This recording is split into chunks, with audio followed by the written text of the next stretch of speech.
The WIAA announced last night that fall sports will now begin on February 1st instead of winter sports like was previously scheduled.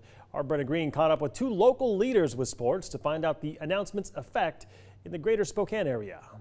Yeah, I spoke with Greater Spokane League and Mid-Columbia Conference Director Herb Rockford and Gonzaga Prep head football coach Dave McKenna to get some different perspectives on the WIAA's announcement from last night. They both said separately to not expect high school sports practice to begin here on February 1st simply because of weather. Our region is not exactly friendly to outdoor practices going on in the beginning of February, but overall they remain optimistic.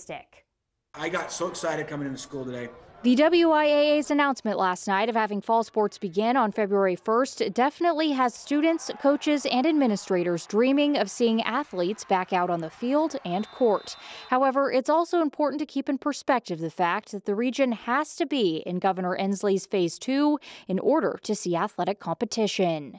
Certainly, when you take a look at the four criteria that would need to be met for us to move from Phase 1 to Phase 2, it's pretty significant. To move to Phase 2, counties must have a test positivity rate less than 10%, a 10% decrease in case rate, a 10% decrease in COVID hospital admissions, and an ICU occupancy less than 90%.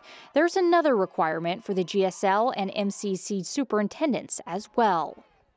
We need, first of all, to get back to in-person learning of some kind, whether it's hybrid model or whatever, before we are ready to implement any sports. Another aspect of Governor Inslee's plan is that they can roll regions week by week back and forth between Phase 1 and Phase 2.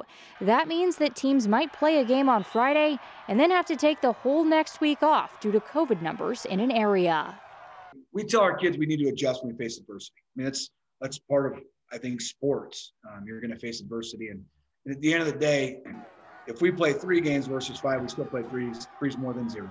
And even when we're outside with half of our team, they were enjoying it. Despite the obstacles, Rockford says he does have a bullish outlook that we will see high school sports at some point this school year in the Spokane region.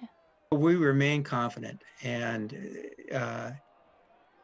that's why we're working so hard to have plans in place should we meet the criteria and should we be given the okay to go ahead and implement sports. No matter what the outlook is, the impact of the past 10 months on Washington high school sports will reverberate for some time. But it's not all for the worst. It's made me appreciate the time that I'm going to be out there to really enjoy it, not to stress out about things I can't control. And we always tell our kids, control the things you can control and let go of the rest. Well, I need to do that. And so I need to focus on that enjoyment with the kids. And I think this has opened my eyes to that more. The GSL athletic directors are meeting tomorrow and could perhaps agree to a more concrete date for high school sports to start then. Once we know, we'll let you know. That's it for sports.